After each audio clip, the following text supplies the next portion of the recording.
Indica qué tipo de número decimal es cada uno de los siguientes. Y os doy 1, 2, 3, 4, 5, 6, 7 números decimales. Os recuerdo la clasificación que os di en un ejercicio anterior.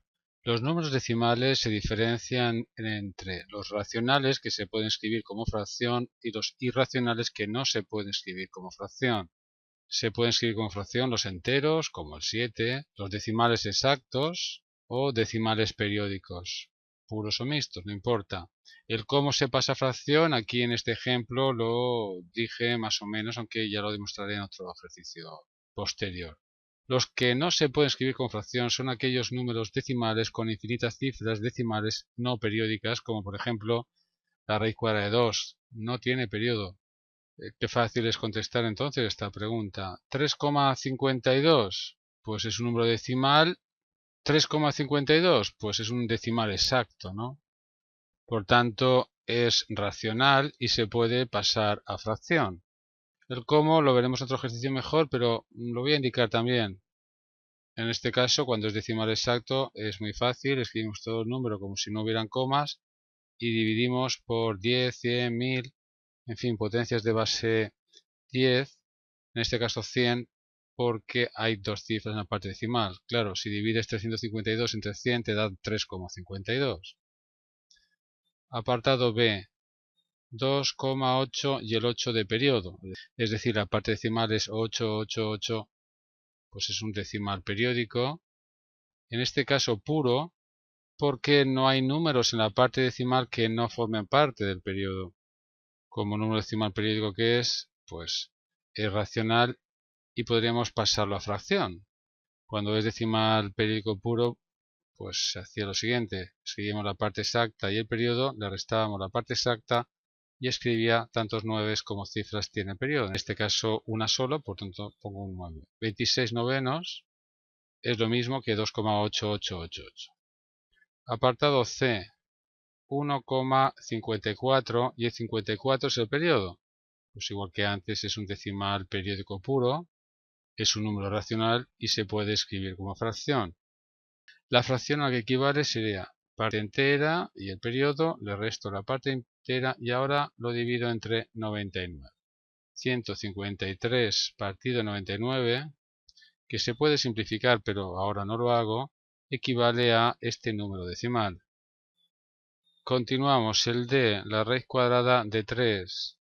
Me han dado unas cifras de ese número. Hay muchísimas más, infinitas y sin periodo. Cualquier raíz cuadrada que no dé exacta va a ser un número irracional, es decir, decimal con infinitas cifras decimales no periódicas. Podemos escribir todo eso, pero terminamos antes diciendo que es un número irracional y no se puede pasar a fracción, como antes hice.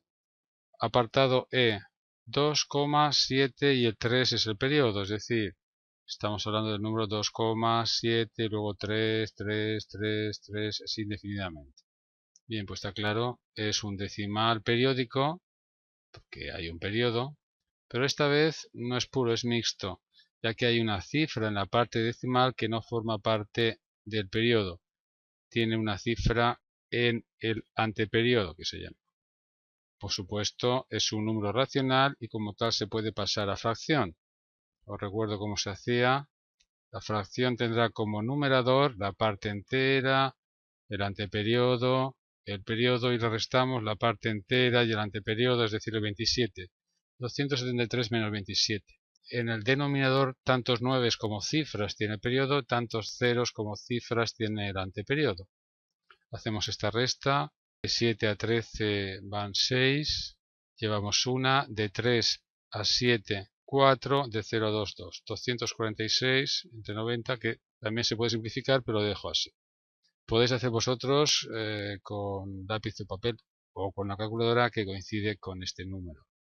Hay que hacer la división, claro. Seguimos con el apartado F, 3,5 y luego 2, 2, 2 y puntos suspensivos. Me quieren decir que el número es 3,5 y luego el 2 el periodo.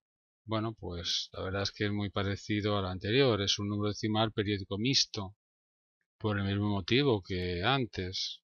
es por tanto un racional y como racional que es se puede escribir como fracción.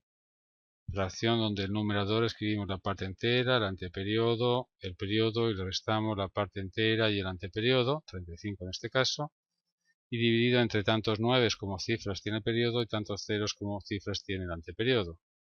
De 5 a 12, 7, llevamos 1, de 4 a 5, 1, 3.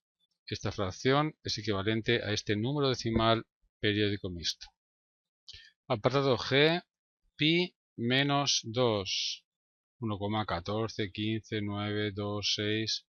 El número pi sabéis que es un número irracional, es decir, un número decimal con infinitas cifras decimales y sin periodo. Si le restamos 2, que es un entero, seguirá siendo un número irracional. Total, a la parte entera le hemos restado 2, pasa de 3,14 a 1,14 y pico, ese pico pues son infinitas cifras decimales sin periodo. Por tanto, puedo escribir lo mismo de antes, es decimal con infinitas cifras decimales no periódicas, o termino antes diciendo que es un número irracional. De hecho, voy a hallar con el derive, no sé, 1000 cifras o 6000 cifras de pi menos 2. Aquí tenemos el derive, otro sistema matemático. Voy a escribir pi menos 2, pi, lo escribo así, menos 2.